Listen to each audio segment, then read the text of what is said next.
وليه نسميه دايت؟ الاسم وحده بيضايق. ليه ما تقوليش بحسن من حياتي وده بيبسط اكتر؟ يا ريت كل الناس تفهم زيك يا عسل انت. دي حقيقة الناس بتستثقل الدايت. كلمة دايت كلمة رزلة وحرمان واكتئاب وضغط نفسي ومفيش نتيجة.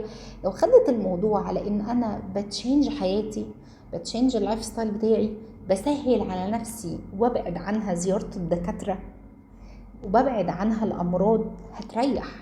انا هشيل حاجه وحشه واحط حاجه حلوه، هشيل حاجه وحشه واحط حاجه حلوه، اشيل الكسل واحط مشي، اشيل قله شرب الميه واشرب ميه كتير، السهر احط مكانه نوم، الفاست فود احط مكانها هيلسي واخلي الفاست فود في الايام الحلوه،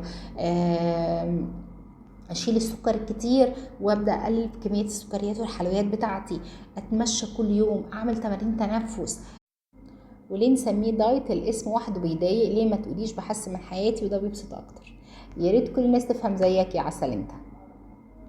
دي حقيقة الناس بتستثقل الدايت. كلمة دايت كلمة رزلة وحرمان واكتئاب وضغط نفسي ومفيش نتيجة.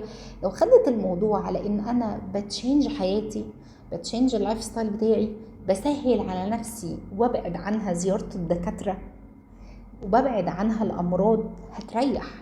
انا هشيل حاجه وحشه واحط حاجه حلوه، هشيل حاجه وحشه واحط حاجه حلوه، اشيل الكسل واحط مشي، اشيل قله شرب الميه واشرب ميه كتير، السهر احط مكانه نوم، الفاست فود احط مكانها هيلسي واخلي الفاست فود في الايام الحلوه،